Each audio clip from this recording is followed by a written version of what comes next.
No final do século XIX, uma nova classe imigrante surge no Brasil para substituir o trabalho escravo. Ávidos empreendedores buscam maneiras de suprir o novo mercado. Veja, produto de primeira. Controlando a manufatura e o comércio de seus produtos, um desses empreendedores torna-se um dos homens mais ricos e poderosos do Brasil. Francesco Matarazzo. Hoje eu sou o maior comerciante de farinha de São Paulo. Com um moinho, eu vou ser o único fabricante. A construção de seu imponente moinho é um marco nacional e contribui decisivamente para o desenvolvimento do Brasil.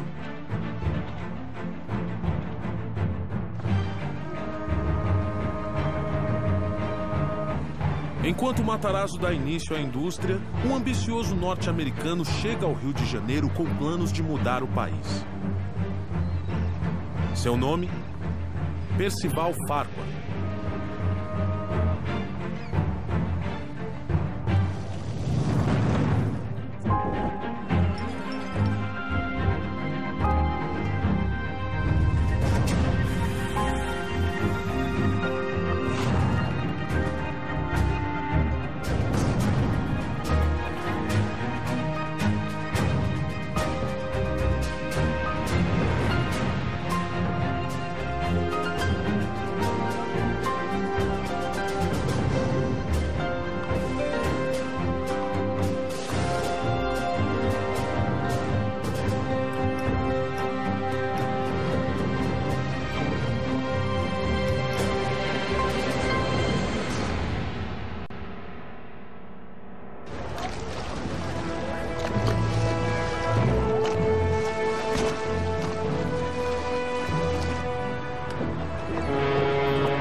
O senhor está atrasado. Bem-vindo ao Brasil.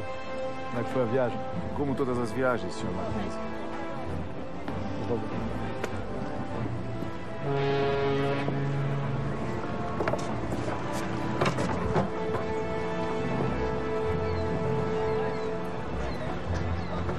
Então, essa coisa precária é o porto da capital do Brasil. Pois prepare-se.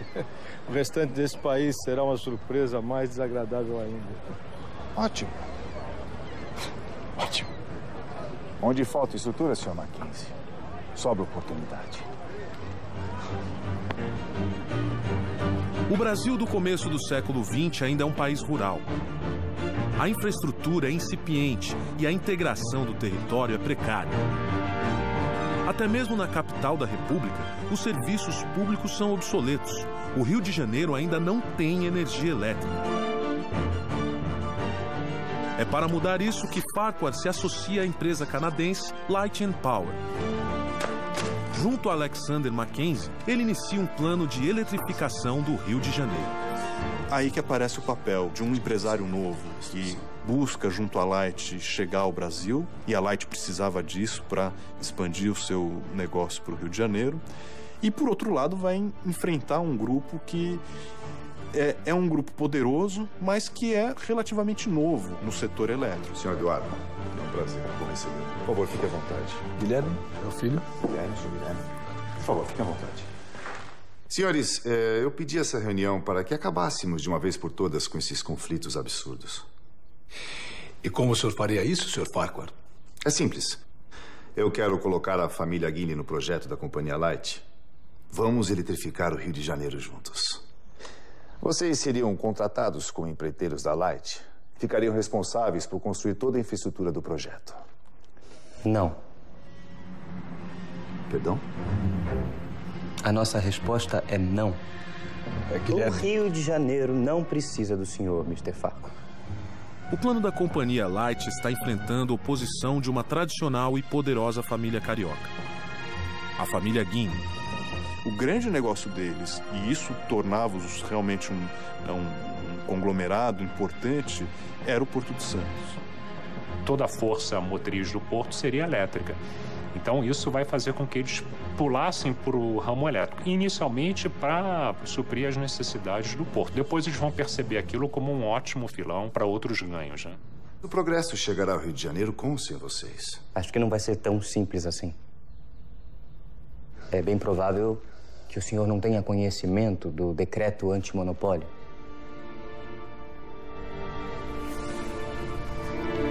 As concessões de eletricidade que o senhor pretende comprar vão contra o decreto. A sua companhia será impedida de funcionar e nada sairá do papel. Entendo. Bom, senhores, obrigado pela visita. Do Brasil, cuidamos nós. O que a gente observa é que o mundo inteiro está sendo, vamos dizer assim, colonizado pela energia elétrica. Quando a Light se instala, aí nós temos uma relação de capital estrangeiro, capital nacional. Menino Guilhem tem razão, Percival. O decreto antimonopólio vai ser um problema. Não se preocupe, Mackenzie. Eu já sei o que fazer.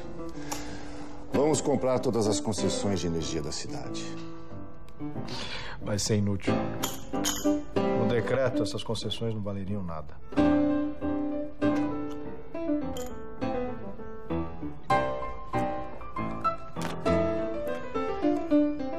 Full House.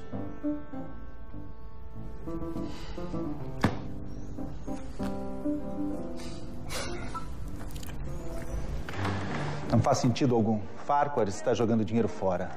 Eu sei, mas o governo brasileiro precisa ficar alerta. O senhor ministro há de convir que é preciso impor limites a esses estrangeiros. Guilherme Guiney suspeita que Farquhar está tramando alguma coisa. Ele articula com seus contatos políticos para garantir que os passos da Light and Power no Brasil sejam acompanhados de perto. Isso revela já o seu poder junto às autoridades.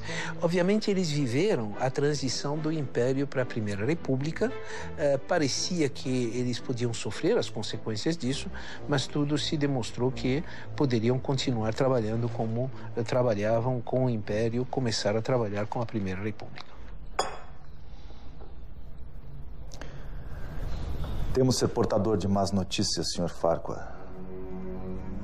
A companhia Light infringiu o decreto antimonopólio do governo brasileiro. Portanto, a partir de agora, a sua companhia está impedida de prestar serviços de fornecimento de energia elétrica para o Rio de Janeiro. É uma pena. Pensar que uma cidade tão importante como o Rio de Janeiro ficará sem energia elétrica me deixa entristecido. Afinal, eu detenho todas as concessões e não posso usá-las. Teremos que deixar o Rio de Janeiro no escuro por muitos e muitos anos, Sr. Miller. E é provável que todas as outras cidades no Brasil estejam eletrificadas. Enquanto o Rio, a capital da República, permanecerá nas trevas. Poderá até ser conhecida como a capital das trevas. Seria hilário, não seria, Sr. Ministro? Mas, sinceramente, eu espero que esse imenso atraso no progresso do país não recaia sobre o senhor. Afinal, lei é lei. O senhor está apenas as cumprindo e ninguém poderá culpá-lo por isso. As leis estão sempre visando o melhor para o país. Não é verdade?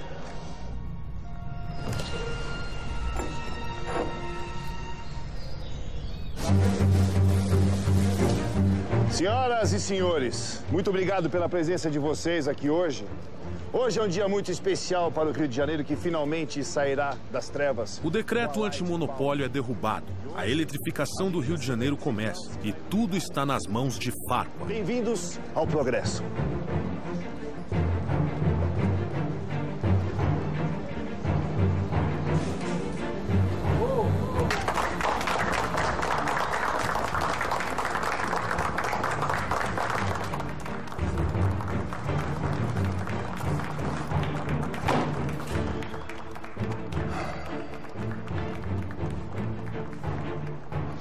Homens como Farquhar podem tudo, inclusive destruir a nossa família.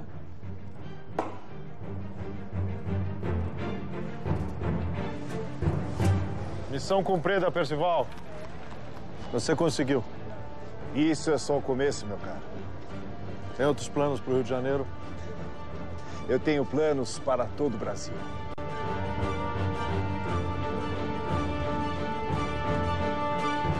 Percival Farquhar chega ao Rio de Janeiro em 1905, atraído por oportunidades de negócio que um país sem infraestrutura proporciona. Onde falta estrutura, Sr. Mackenzie? Sobra oportunidade. Seu primeiro projeto é eletrificar o Rio de Janeiro através da Light and Power Company. Mas seus planos esbarram no nacionalismo de um ambicioso jovem brasileiro, Guilherme Guim. Do Brasil cuidamos nós. Com o poder de seu dinheiro, Farquhar consegue contornar as leis antitruste locais e dá início à eletrificação do Rio de Janeiro. E esse é apenas o primeiro passo do grande plano que o americano tem para o Brasil.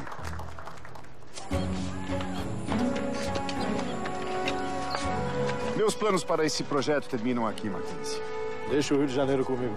A Light dá início às obras da usina de Lages, a maior da América Latina, capaz de fornecer energia para todo o Rio de Janeiro. E Farquhar volta as atenções para seu outro projeto. Frank Egan aqui e eu vamos construir uma ferrovia. Ou melhor, algumas ferrovias. O plano de Farquhar é gigantesco. Um conjunto de estradas de ferro para interligar todo o continente americano. Fazer um eixo que ligasse norte a sul as ferrovias, atendendo à construção de um mercado interno que estava em formação. Sim, nós vamos cortar todo o Brasil, começando os trabalhos simultaneamente pelos dois extremos. É um belo projeto. Mas e a Sorocabana? Sem ela, a ligação entre o norte e o sul do país será economicamente inútil. Não se preocupe, Mackenzie. Eu já tenho planos para consegui-la. E você, meu caro, faz parte deles. Farquhar pede que Mackenzie negocie a compra da Sorocabana com o governador do estado de São Paulo. O senhor está pensando em português? Sim, quer fazer a integração da América Latina toda. E a ferrovia Sorocabana, por atender uma região importante do estado de São Paulo e fazer a sua ligação com o sul do Brasil, seria estratégica nesse sentido. Enquanto isso, Farquhar vai para a Europa levantar o dinheiro necessário para a compra. Sr. Farquhar, telegrama do Sr. Mackenzie. Obrigado.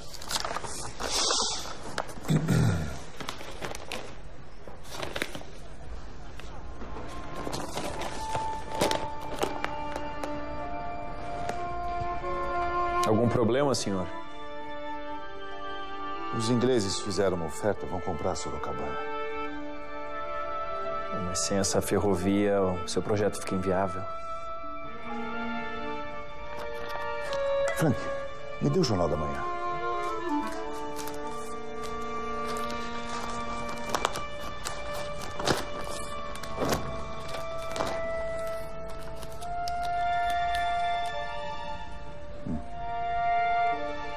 O emissário está vindo para Londres de navio para fazer a proposta.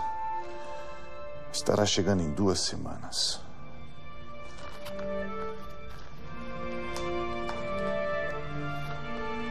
E qual o plano? Mande um telegrama imediatamente para o Mackenzie no Brasil e descubra quanto os ingleses estão pagando.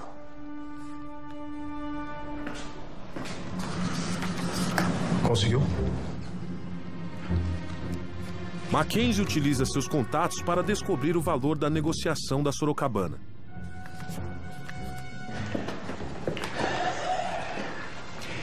Os ingleses estão oferecendo 2 milhões de libras, Sr. Farquhar. Vamos cobrir a oferta. Mas é muito dinheiro. E o senhor tem apenas 2 semanas para consegui-lo. Impossível. Não é possível, não para mim, Frank. Se eu não conseguir a Sorocabana, eu não tenho nada. Tem muita gente que tem muito medo de errar e não faz nada. Eu sou da teoria seguinte, eu prefiro dar 10 tiros e errar 3. O Wall Street já está em pleno funcionamento. Nós já temos um sistema industrial, financeiro, comercial muito complexo. Farquhar consegue quase todo o dinheiro. Mas ainda falta uma parte. E só lhe resta uma opção. O Banco da Escócia.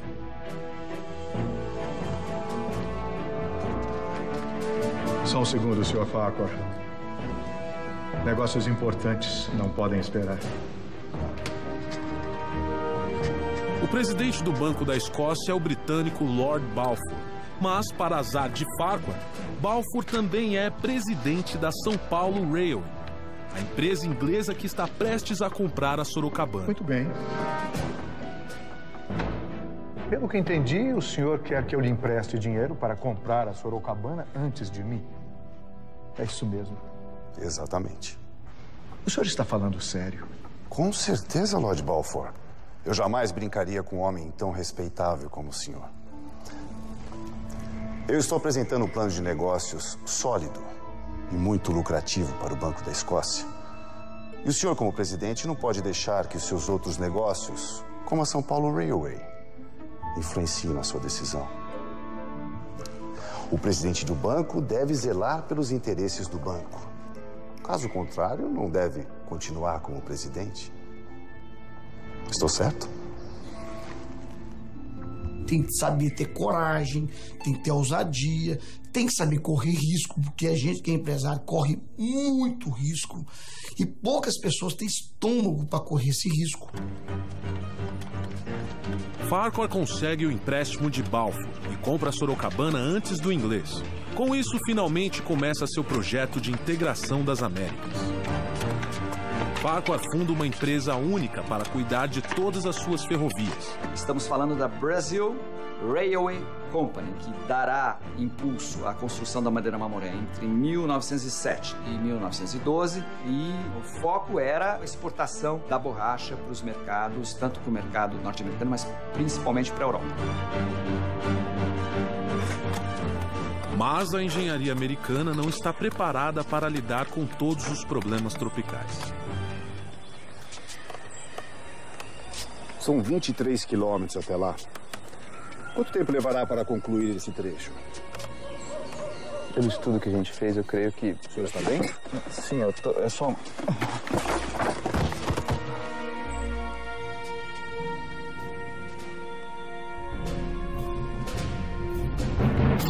Belo projeto. Percival Farquhar dá início à grande obra de sua vida. Uma malha ferroviária integrando as Américas. Nós vamos cortar todo o Brasil, começando os trabalhos simultaneamente pelos dois extremos. Mas a impossibilidade de conseguir a concessão da ferrovia Sorocabana quase coloca tudo a perder. Com sua habilidade de levantar capitais, Farquhar consegue comprar a Sorocabana e inicia as obras da sua grande ferrovia. Mas depois de superar os obstáculos políticos e financeiros, ele se depara com um inesperado desafio tropical.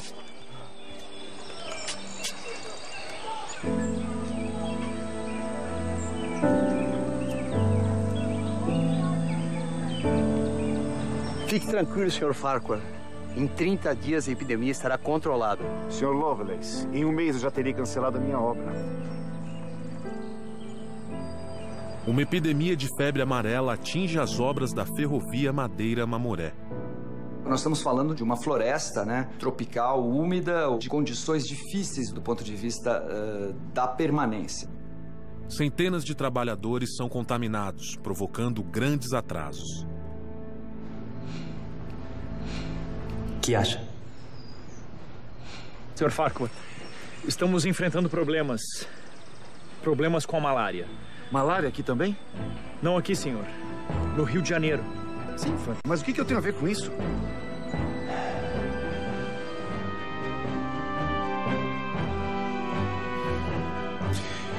Eu tenho minhas dúvidas, Guilherme. É a estratégia perfeita. Com isso, nós vamos parar a obra da usina de Lajes. Espero que você saiba o que está fazendo. Nós não podemos ter uma nova derrota pública para o Farquhar. Não tem com o que se preocupar. Será o fim de Percival Farquhar. Ele tinha essa capacidade de lidar com imprensa no bolso, né? Enfim, brilhante nesse aspecto. Guilherme Guiney planta uma história na imprensa de que a epidemia de malária no Rio de Janeiro está sendo causada pela usina de Farquhar. Se a obra da usina for paralisada, os planos de Farquhar de eletrificar a capital da República serão destruídos.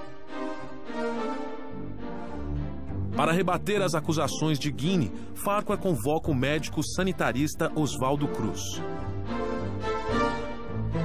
Oswaldo Cruz é um antigo aliado dos Guiney. Ainda assim, Farquhar sabe que Cruz é a pessoa mais adequada para cuidar do assunto.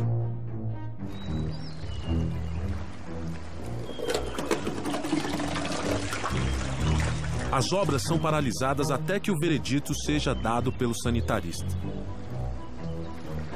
Oswaldo Cruz pede alguns dias para fazer uma análise completa do local. O parecer de Oswaldo Cruz vai decidir o destino da usina e dos negócios de Farquhar no Brasil.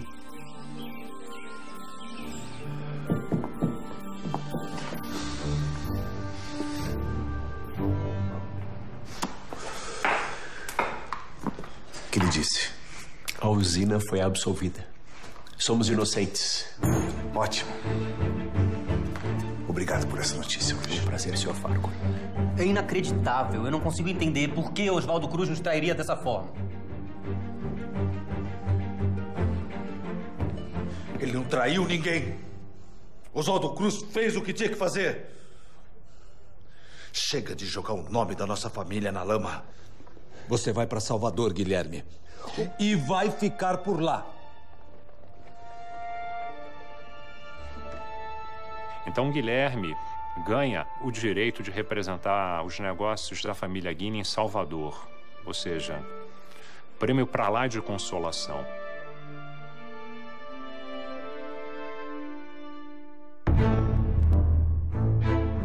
Com o veredito favorável de Oswaldo Cruz, as obras são retomadas em ritmo acelerado. Meses depois, fica pronta a usina de Lages, que vai fornecer energia para toda a cidade do Rio de Janeiro.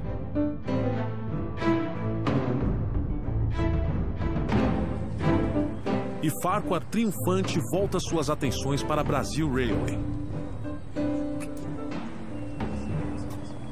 Impressionado com a integridade de Oswaldo Cruz, Farquhar chama o médico brasileiro para cuidar da febre amarela no trecho Madeira-Mamoré, passando por cima de seu conterrâneo, Carl Lovelace. Oswaldo Cruz produz um relatório indicando medidas que amenizam o problema da febre amarela. As obras são retomadas. É o início da Era de Ouro de Farquhar. Ele foi um grande capitalista, né? De ferrovias, de portos, de transportes urbanos e tantos outros empreendimentos que ele tinha simultaneamente em várias capitais brasileiras, né? Seu império está crescendo. E nada parece capaz de parar Farquhar.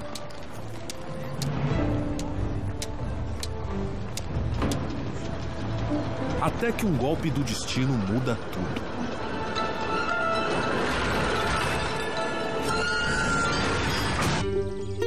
Farquhar começa a construir sua malha ferroviária, mas um surto de febre amarela atrasa as obras. Para piorar, sua usina de Lages sofre ataques na imprensa, orquestrados por Guilherme Guinea. Será o fim de Percival Farquhar. Farquhar resolve seu problema com a ajuda inesperada de um antigo aliado da família Guinea. O empreendedor americano está prestes a criar um império financeiro no Brasil, até que um acidente em Salvador ameaça acabar com seus planos. O bonde!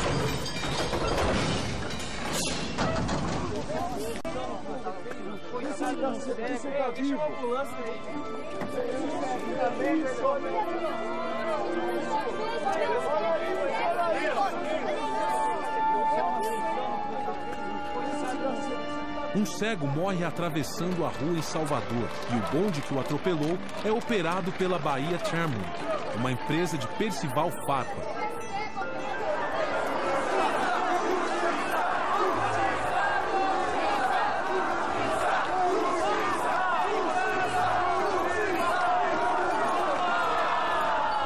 A morte acidental causa revolta em toda a cidade e a população protesta nas ruas contra a Bahia Tramway, o americano que está por trás dela. Que exagero. Foi um simples acidente isso. Trágico, sim, claro, mas nada além disso. Farquhar se reúne com o ministro das Relações Exteriores, o Barão do Rio Branco, em busca de uma solução para o caso. O governo precisa enviar as tropas imediatamente. As coisas estão saindo do controle. E eu exijo que meu patrimônio seja protegido. Eu sinto informar que o governo não vai interferir na questão, Sr. Farquhar. Então quem vai?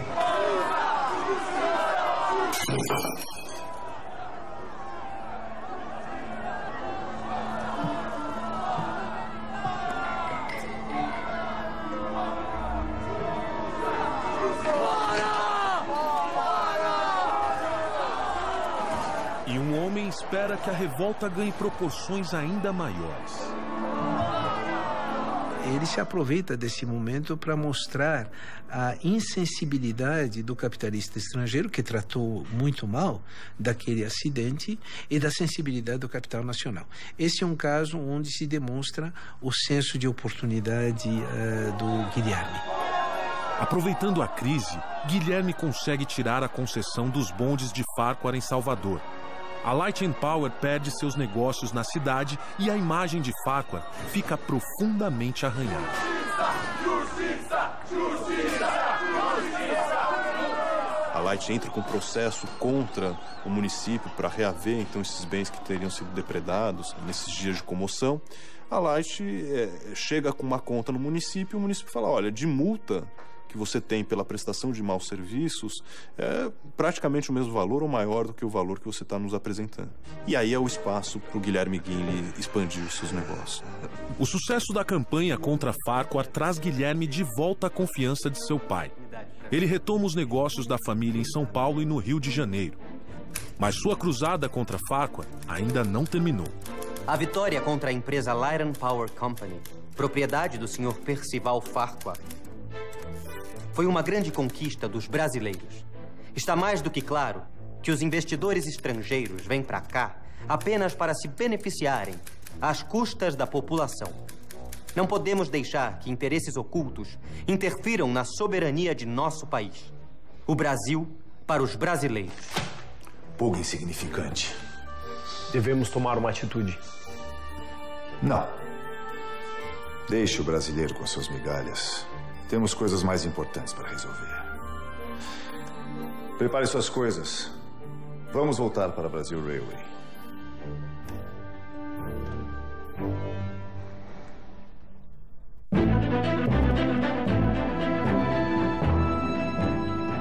Senhoras e senhores, eu queria agradecer a presença de vocês aqui hoje. Farquhar consegue inaugurar o trecho Madeira-Mamoré em 1912. O foco era a borracha, quer dizer, o látex. Essa extração, então, depois é concentrada, é levada para algumas vilas, para algumas cidades, né? E transportada através da ferrovia até navios de grande calado. A navegação se fazia, então, através do Rio Madeira e depois do Rio Amazonas até Belém do Pará. Então, o Farquhar estava, vamos dizer, envolvido em vários e vários investimentos, né? Porque nós, os brasileiros, serão o futuro. Muito obrigado a vocês.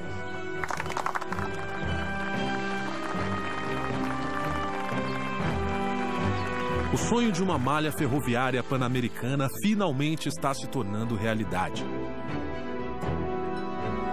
A Brasil Railway já detém 5.000 quilômetros de ferrovias na América Latina e planos para mais 4.000 quilômetros estão em andamento.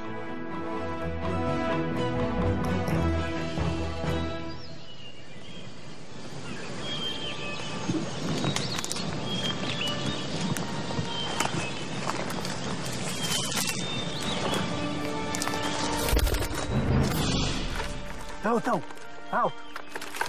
Cabo. Quanto falta até aí, Dani? 5 quilômetros, senhor. Ótimo. Aqueles rebeldes não vão nem ver o que os atingiu.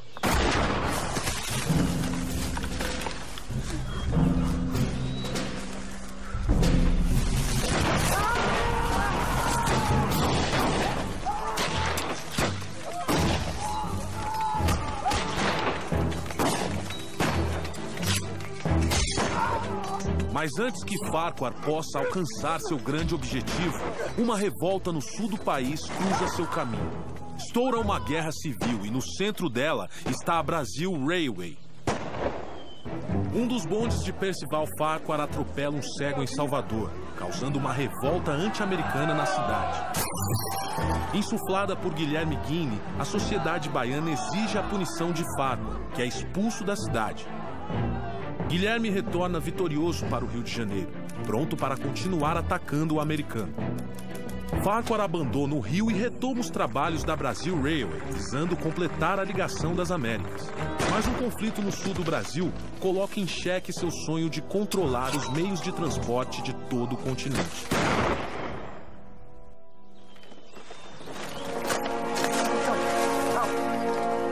Cabo, quanto falta até aí, Dani?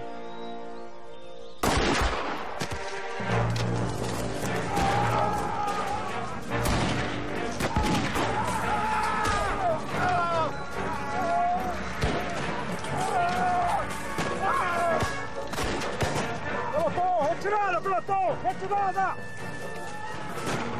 Vamos!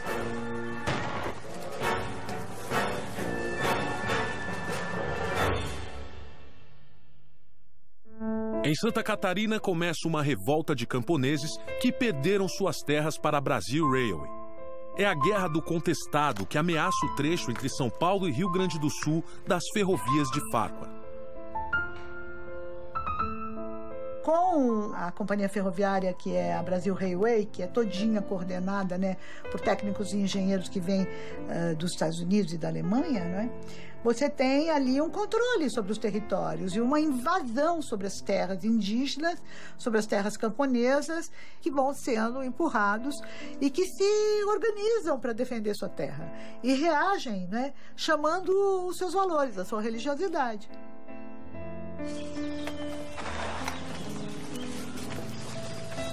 Sem ter noção do real tamanho do movimento, as tentativas iniciais do governo para conter os rebeldes são violentamente derrotadas. Fica claro que essa será uma guerra difícil e sangrenta.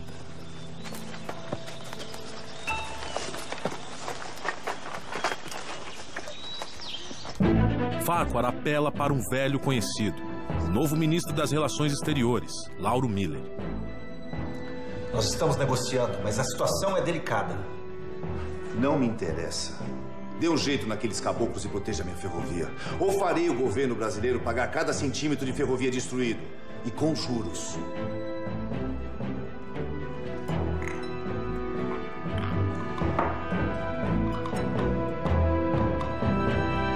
Lauro Miller ajuda Farquhar enviando tropas federais para reprimir a revolta. Nós temos o exército brasileiro deslocado para bater mesmo fortemente nessa população que impedia a modernização. Mas nem mesmo as tropas mais experientes conseguem vencer os rebeldes.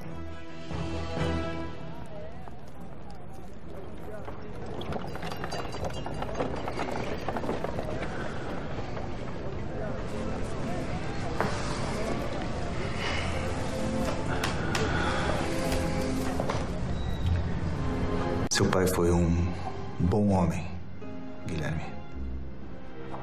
Eduardo Palacin Guinle morre em 1912, deixando a chefia da família para Guilherme. Eu só lamento que ele não esteja aqui para ver a queda de Percival Farquhar. A partir de amanhã, serão tornadas públicas as atrocidades que têm acontecido no sul do país. É inadmissível que o governo brasileiro envie tropas contra o seu próprio povo em favor de uma empresa estrangeira. O golpe será certeiro, senhor ministro. E eu espero que o senhor esteja do lado certo quando o golpe ocorrer. A campanha de Guinle apontando as injustiças da Guerra do Contestado faz efeito. A opinião pública no Brasil se volta contra Farquhar. Para piorar a situação, a Malásia entra no mercado mundial da borracha e se torna um concorrente fatal para os negócios de Farquhar no norte do Brasil.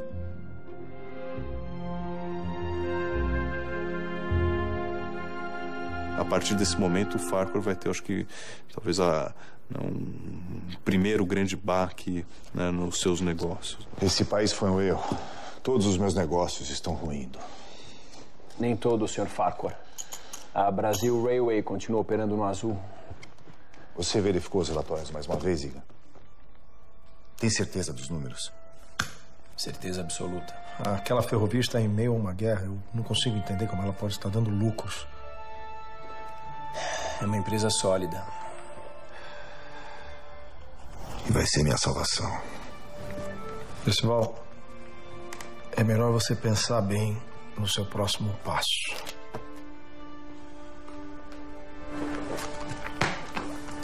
E as cartas, Igan? A receita do sucesso é ter coragem de, um momento difícil, você continuar a luta, porque não vai ser só momentos bons. Em São Paulo, os empreendimentos de Francesco Matarazzo continuam crescendo. Ele funda a Indústrias Reunidas Fábricas Matarazzo, que engloba todos os seus negócios. Com a idade avançando, ele começa a pensar na aposentadoria e trata de preparar um sucessor. Eu tenho a honra de anunciar que meu filho Hermelino é agora o diretor-geral das Indústrias Reunidas Fábricas Matarazzo.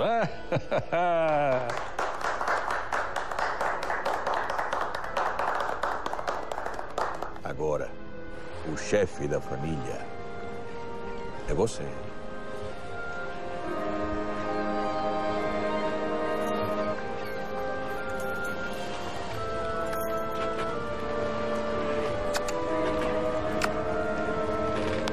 Francesco decide viajar para sua terra natal, a Itália, buscando descansar das demandas de seu império.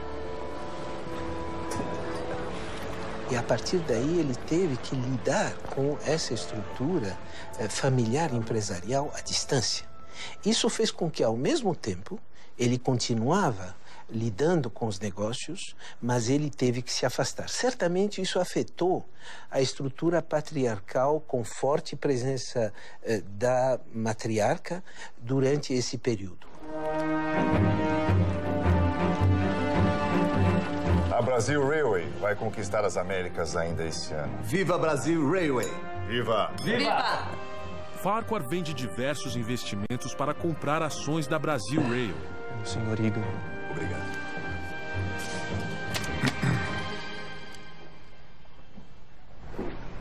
Algum problema, Percival? Não. Tudo bem, o jantar está servido. Bom apetite a todos. Obrigado. Igan havia mentido nos relatórios financeiros. A Brasil Railway está quebrada. Farquhar dá sua última cartada e tenta empréstimos na Europa para salvar seu império. O Farquhar, ele tinha uma capacidade de convencimento dos investidores estrangeiros, então nos mercados em Paris, em Londres, em Nova York. O Brasil sempre teve um grande problema na área de investimento, né? Então você tem que ser criativo, inovador para poder conseguir financiamento. Com a promessa de um empréstimo, Farquhar retorna ao Brasil. Bom rever um velho amigo nesses novos tempos. Voltei para recomeçar, Alex.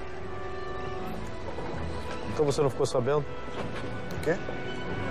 A guerra começou.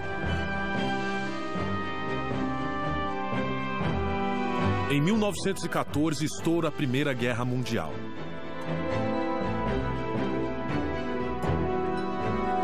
O conflito abala a economia mundial e o empréstimo de Farquhar é imediatamente cancelado. O americano que veio para o Brasil construir um império agora não tem nada. O Brasil realmente não é para amadores. Não adianta tentar na sorte, só que não vai acontecer. Tem que entender profundamente daquilo que você faz para tentar minimizar os erros e que os acertos sejam maiores que os erros. Guilherme fica satisfeito de ver Farquhar fracassar no Brasil. Mas ele não tem tempo de comemorar. Devido à guerra, o Porto de Santos perde muito movimento. O principal investimento da família Guinle entra em crise.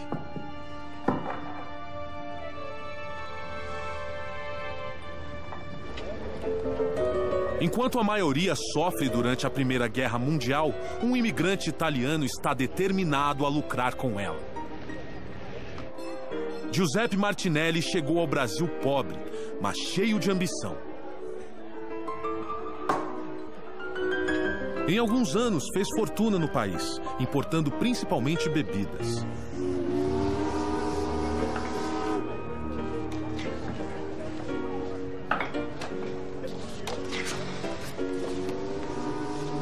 Agora, ele hipoteca todos os seus investimentos e convence Mário de Almeida a entrar como sócio em uma nova companhia de navegação, a Martinelli S.A. Dê entrada imediatamente. Tem certeza que é uma boa ideia, Martinelli? Temo que aproveitar a guerra, Almeida. Não fugir dela.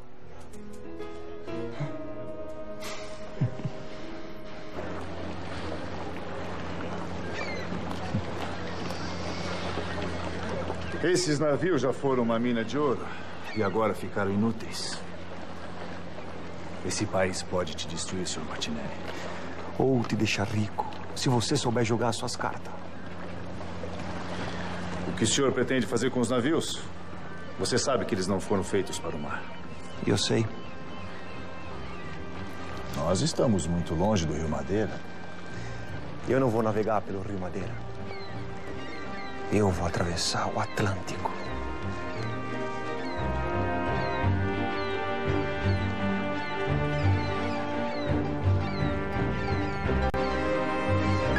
Martinelli reforma os navios fluviais, preparando-os para atravessar o Atlântico em meio à guerra. O risco é imenso, mas Martinelli é homem de altas apostas. Ele não permitirá que uma guerra mundial fique em seu caminho.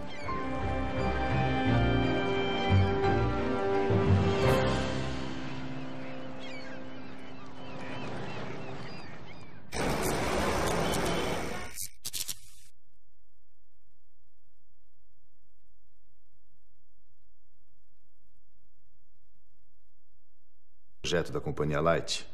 Vamos eletrificar o Rio de Janeiro juntos. Vocês seriam contratados como empreiteiros da Light? Ficariam responsáveis por construir toda a infraestrutura do projeto? Não. Perdão?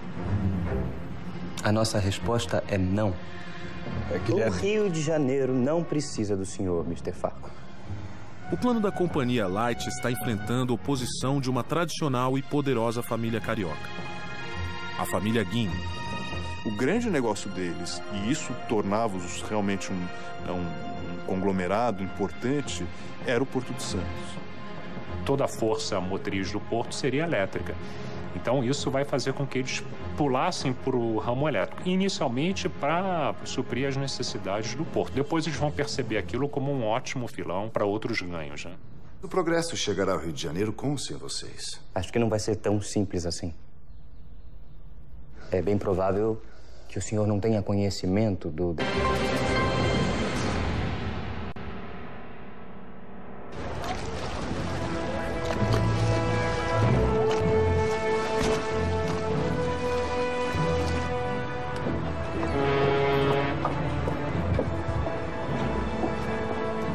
Sr. Farquhar, o senhor está atrasado. Bem-vindo ao Brasil. Como é que foi a viagem? Como todas as viagens, Sr. Martins.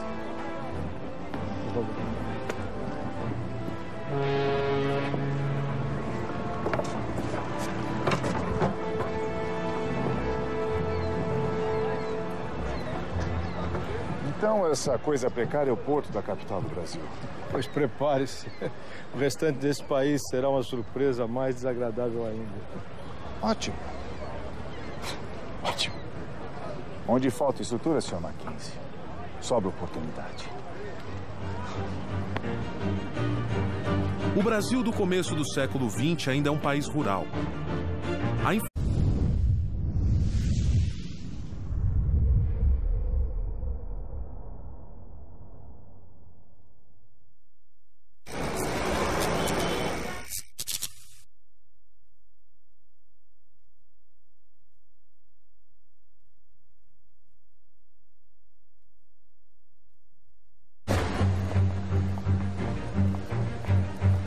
No final do século XIX, uma nova classe imigrante surge no Brasil para substituir o trabalho escravo.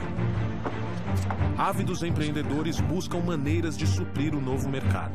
Veja, Produto de primeira. Controlando a manufatura e o comércio de seus produtos, um desses empreendedores torna-se um dos homens mais ricos e poderosos do Brasil. Francesco Matarazzo. Hoje eu sou o maior comerciante de farinha de São Paulo. Com um moinho, eu vou ser o único fabricante. A construção de seu imponente moinho é um marco nacional e contribui decisivamente para o desenvolvimento do Brasil.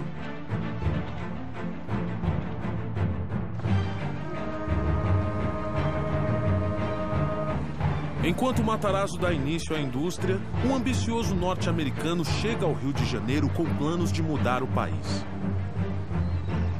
Seu nome? Percival Farquhar.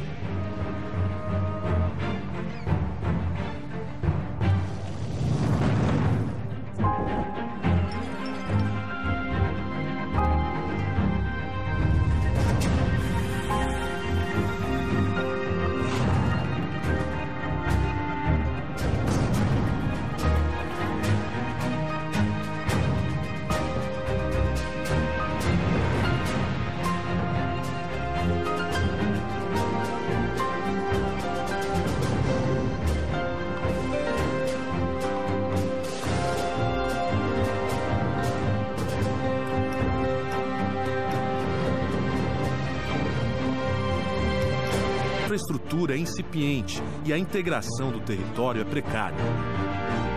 Até mesmo na capital da República, os serviços públicos são obsoletos. O Rio de Janeiro ainda não tem energia elétrica. É para mudar isso que Farquhar se associa à empresa canadense Light and Power. Junto a Alexander Mackenzie, ele inicia um plano de eletrificação do Rio de Janeiro. Aí que aparece o papel de um empresário novo que busca, junto à Light, chegar ao Brasil, e a Light precisava disso para expandir o seu negócio para o Rio de Janeiro. E, por outro lado, vai enfrentar um grupo que é um grupo poderoso, mas que é relativamente novo no setor elétrico. Senhor Eduardo, é um prazer, bom receber. Por favor, fique à vontade. Guilherme, é o filho? Guilherme, sou Guilherme. Por favor, fique à vontade. Senhores, eu pedi essa reunião para que acabássemos de uma vez por todas com esses conflitos absurdos. E como o senhor faria isso, Sr. Farquhar? É simples. Eu quero colocar a família Guinea no projeto.